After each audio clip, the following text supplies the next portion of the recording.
Salam sidang jemaat Tuhan yang terkasih. Bersyukur kita bertemu kembali dalam renungan kita hari ini. Saya kena percaya sidang jemaat Tuhan dalam keadaan sehat dan selalu diberkati oleh Tuhan.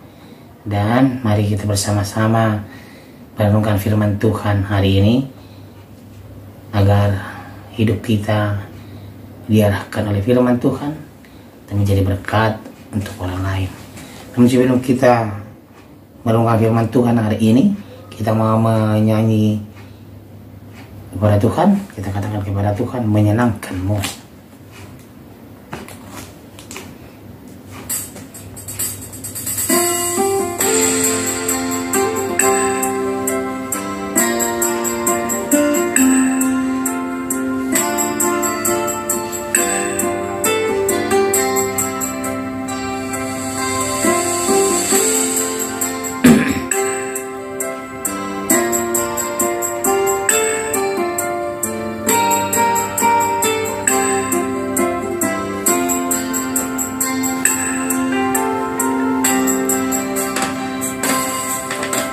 Tuhan, ku mau menyenangkanmu.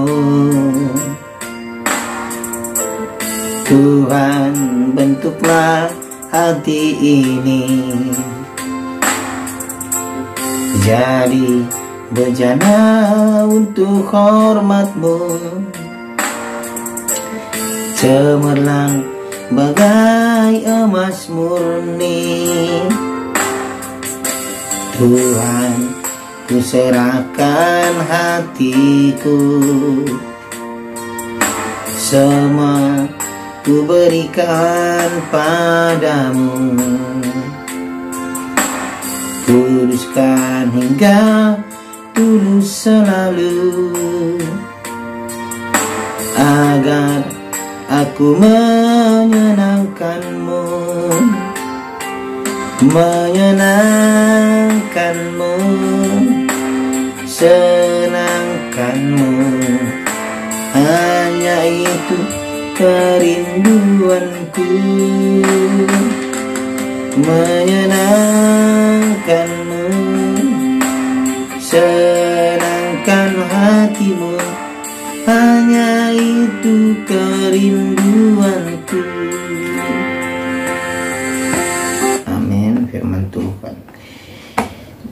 Firman Tuhan untuk hari ini dari Injil Lukas pasal 11 ayat 14 sampai ayat 26. Demikianlah firman Tuhan. Pada suatu kali Yesus mengusir dari suatu setan yang membisukan. Ketika setan itu keluar, orang bisu itu dapat berkata-kata. Maka heranlah orang banyak. Tetapi ada di antara mereka yang berkata, ia mengusir setan dengan kuasa Beelzebul, penghulu setan. Ada pula yang meminta suatu tanda dari surga kepadanya untuk mencobai dia. Tetapi Yesus mengetahui pikiran mereka, lalu berkata, setiap kerajaan yang terpecah-pecah pasti binasa, dan setiap rumah tangga yang terpecah-pecah pasti runtuh. Jikalau iblis itu juga terbagi-bagi dan melawan dirinya sendiri, bagaimanakah kerajaannya dapat bertahan?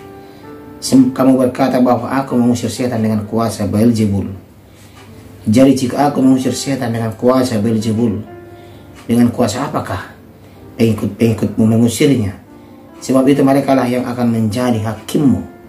Tetapi jika aku mengusir setan dengan kuasa Allah, maka sesungguhnya kerajaan Allah sudah datang kepadamu. Apabila seorang yang kuat dan yang lengkap bersenjata menjaga rumahnya sendiri, maka amanlah segala miliknya. Tetapi jika seorang yang lebih kuat daripadanya menyerang dan mengalahkannya, maka orang itu akan merampas perlengkapan senjata yang diandalkannya dan akan membagi-bagikan rampasannya. Siapa tidak bersama aku, ia melawan aku, dan siapa tidak mengumpulkan bersama aku, ia mencerai-beraikan. Apabila roh jahat keluar dari manusia, ia pun mengembara ke tempat-tempat yang tandus mencari perhentian, dan karena ia tidak mendapatnya, ia berkata, aku akan kembali ke rumah yang telah kutinggalkan itu. Maka pergilah ia dan mendapati rumah itu bersih, tersapu dan rapi teratur. Lalu ia keluar dan mengajak 7 orang lain yang lebih jahat daripadanya, dan mereka masuk dan berdiam di situ, maka akhirnya keadaan orang itu lebih buruk daripada keadaannya semula. Demikian pembacaan firman Tuhan. Tema kita pada hari ini adalah tantangan menjadi orang baik. Sedang jemaat Tuhan terkasih, orang banyak kagum atas kuasa Yesus Kristus yang dapat mengusir setan dan mengusir roh jahat yang membuat orang bisu itu. Kagum karena yang sembuh akhirnya dapat berkata-kata, tetapi yang lain berkata, ia mengusir setan dengan kuasa Beelzebul, penghulu setan. Jadi ada sebagian orang kagum, ada sebagian orang lagi yang menghujat kuasa yang sudah atau mujizat yang sudah diberikan oleh Yesus, yang dilakukan oleh Yesus. Pro dan kontra mewarnai insiden penyembuhan orang yang memerlukan kesembuhan. Ini biasa terjadi di pelayanan yang dilakukan oleh Yesus. Di kehidupan kita pun sering begitu, sedang jemaat, pro dan kontra. Kita melakukan kebaikan pun tetap salah juga di mata orang lain, dan kita melakukan kejahatan pun tetap, apalagi melakukan kejahatan ya, tetap pasti salah ya. Sejatinya tindakan Yesus merupakan tindakan yang membebaskan. Orang yang mulanya bisu tidak bisa mengatakan apa yang dipikirkan dan dirasakan kepada orang lain. Sekarang mampu mengutarakan apa yang ada di pikiran dan hatinya. Belas kasihan Yesus mendorongnya mengusir roh jahat dari si bisu itu. Akhirnya si bisu itu sembuh, sedang jemaat Tuhan, karena kuasa Yesus yang luar biasa yang menyembuhkannya. Sedang jemaat Tuhan, bisa jadi si bisu pun kaget atas apa yang terjadi pada dirinya. Lukas memang tidak menuliskan apakah ada permohonan si bisu atas keadaannya itu. Kesulitan berkomunikasi jelas menghalanginya untuk dapat memohon kesembuhan pada waktu itu. Tapi Tuhan Yesus tahu si bisu itu perlu pertolongan dan perlu mujizat yang luar biasa dan perlu kuasa yang luar biasa untuk menyembuhkan dia. Tetapi si bisu itu tidak dapat berkata-kata atau mengatakan tolong saya. Tetapi Tuhan Yesus tahu apa yang dalam hatinya. Sedang jemaat Tuhan, persoalannya ada orang yang tidak bersuka cita atas kesembuhan si bisu ini. Mereka malah menjadikan peristiwa penyembuhan itu untuk menghakimi Yesus pada waktu itu. Mungkin mereka juga heran atas peristiwa itu, namun mereka tidak cukup rendah hati untuk mengakui kuasa sang guru dari Nazaret ini, yaitu Yesus Kristus.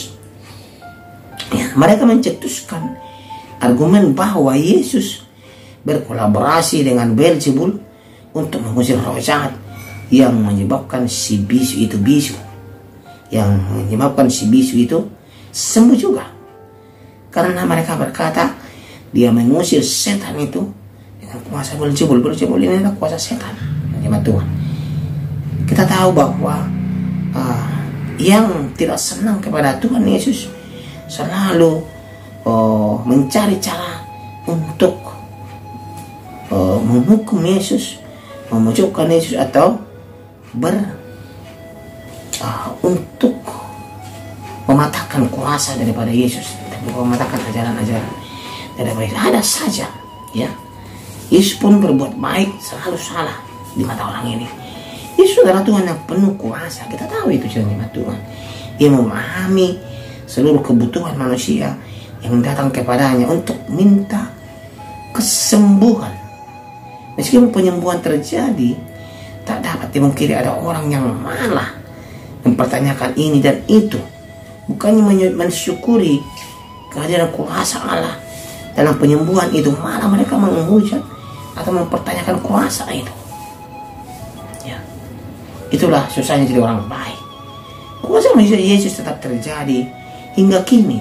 Hanya sidang jemaat Tuhan yang iri terhadap kemahakuasaan Yesus, yang menolak kehadirannya karena tidak mampu menandingi kuasanya, masih banyak berkelihatan. Syirik memang tanda tak mampu. Sekalipun tetap ada yang syirik, kita harus berdoa untuk banyak kesembuhan yang Tuhan akan lakukan masa kini. Dan dalam masa ini juga sidang jemaat Tuhan, Yesus mengajarkan bahwa roh jahat bukan hanya ada dan dapat memasuki, tetapi juga dapat kembali lagi ke tempat sebelumnya, di mana ia merasuk sekalipun telah diusir oleh kuasa Allah, seperti si bisu tadi. Roh jahat yang keluar dari tubuh manusia menjadi tempatan untuk berhenti, tetapi karena tidak mendapatkannya, ia kembali ke rumah yang ditinggalkannya. Herannya, Yesus menggambarkan orang yang telah diusir setan itu dengan perumpamaan rumah yang bersih, tersapu, dan rapi teratur.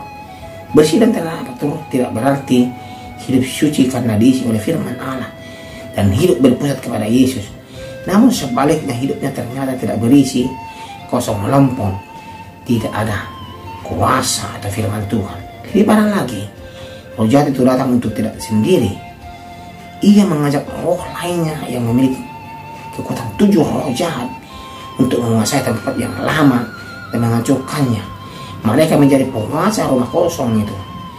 Melalui pengajaran ini, Yesus mengingatkan bahwa roh jahat dapat menguasai dan menyakiti kita jika kita tidak sungguh-sungguh percaya kepada Yesus Kristus. Sebab hidup yang kosong dan tidak diisi oleh Yesus sama seperti memberi kesempatan bagi roh jahat untuk berkuasa lagi. Orang yang kerasukan setan dapat membahayakan diri sendiri atau juga orang lain. Tetapi Yesus sudah mengatakan kuasa iblis di atas kayu salib untuk kita sedang jauh. Namun kita terkadang tidak menyadari itu. Ya. Seperti saya katakan dari awal, kita berbuat baik pun salah di mata orang lain. Karena perbuatan baik kita mencerminkan dari kasih Yesus Kristus yang kita berikan kepada orang lain. Tapi oleh karena itu, saya sedang jemaat Tuhan, walaupun banyak di sekitar kita yang menghujat dan yang mencemooh kita, walaupun kita berbuat baik, tetaplah berbuat baik, tetaplah memancarkan kasih Kristus di sekeliling kita. Karena Yesus berkata bahwa melalui kasih itu, kasih yang kita berikan, orang lain pun akan merasakan kasih yang kita berikan itu, dan mereka akan merasakan kasih Yesus yang luar biasa. Amin. Kita berdoa, terima kasih ya Tuhan. Dalam kesempatan hari ini kami belajar bagaimana Yesus menyembuhkan seorang bisu yang memberikan kesembuhan kepada dia. Walaupun di tengah-tengah penyembuhan itu ada orang yang tidak menyukainya ya Tuhan, yang mencemooh. Kami percaya Tuhan, kebaikan Yesus selalu terpancar di setiap tempat kepada setiap orang. Dan kami pun ajar kami untuk selalu berbuat baik dan selalu memancarkan kasih Kristus di kehidupan kami. Terima kasih untuk firman hari ini ya Tuhan. Dalam nama Tuhan Yesus kami berdoa. Amin. Tuhan, ku mau menyenangkan-Mu. Tuhan, bentuklah hati ini jadi bejana untuk hormat.